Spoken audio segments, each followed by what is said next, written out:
लोहार की कैद में यमराज। बहुत पुराने जमाने की बात है।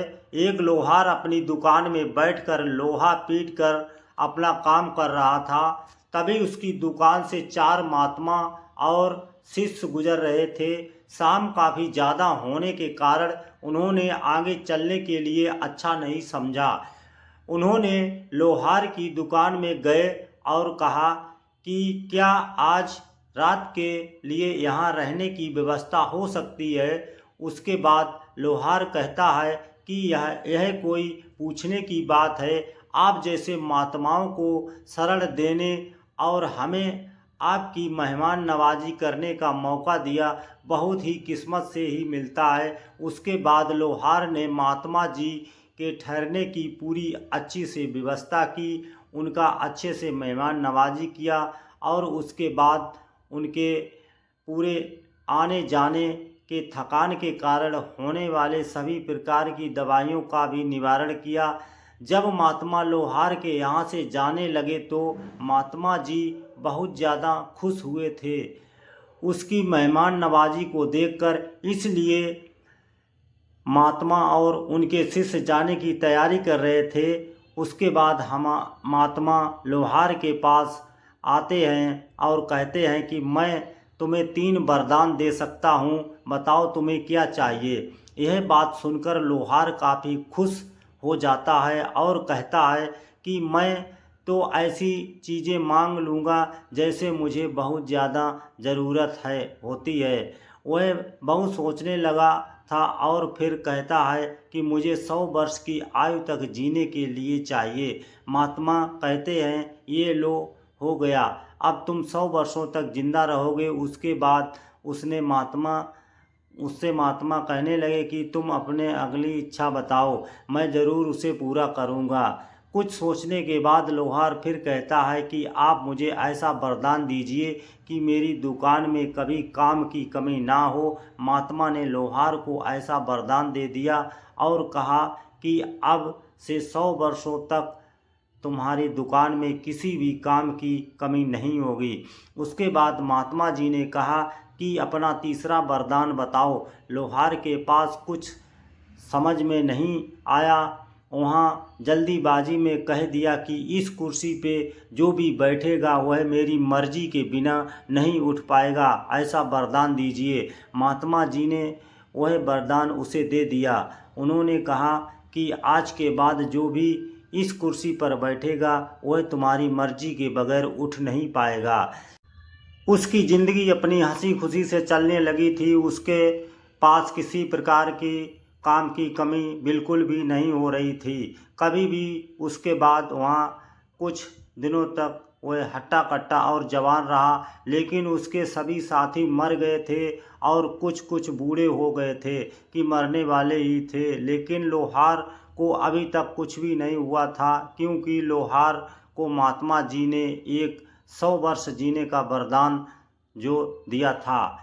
जैसे ही 100 वर्ष पूरा होने ही वाला था कि तभी यमराज आते हैं और लोहार से कहते हैं कि तुम्हारा वक्त पूरा हो चुका है, चलो मेरे साथ। उसके बाद लोहार अपनी होशियारी दिखाता है और यमराज से कहता है कि मुझे थोड़ा सा काम है भैया, हथियार को अलग अलग करके एक जगह रख दूं ताकि जो भी आएगा इसे ले जाएगा अपने प्रयोग के लिए। उसके बाद लोहार यमराज से कहता है कि आप उस कुर्सी पर बैठो, 2 मिनट में मैं अपना काम पूरा कर लेता हूँ, मैं फिर आपके साथ चलने के लिए तैयार हूँ। जैसे ही महात्मा जी वरदान दिया गया कुर्सी पर यमराज जी बैठते हैं, लोहार बहुत ज़्यादा खुश हो जाता है। वह बहुत ज़्यादा ज़ोरों से हंसने लगता है और कहता है कि आप मेरी मर्जी के बगैर तो उठ भी नहीं पाओगे,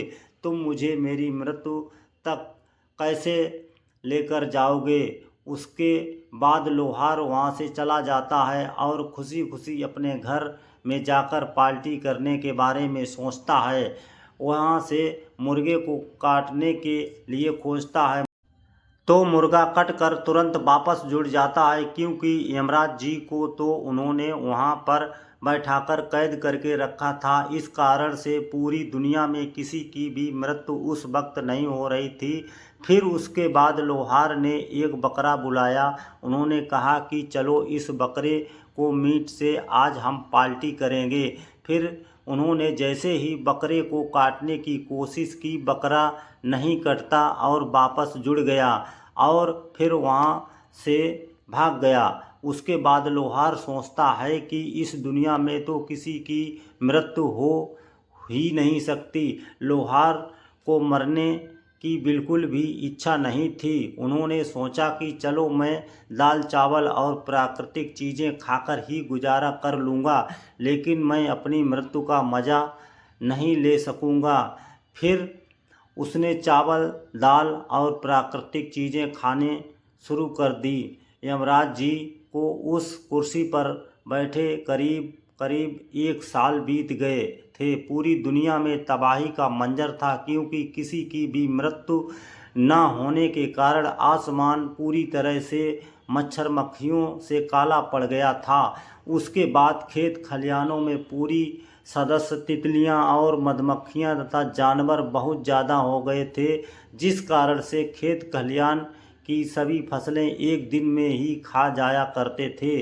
पूरी पृथ्वी पर बहुत ज़्यादा जहरीले सांप पैदा हो गए थे और बहुत ज़्यादा बड़े बड़े सांप पैदा हो गए थे, क्योंकि उनकी मृत्यु भी नहीं हो रही थी।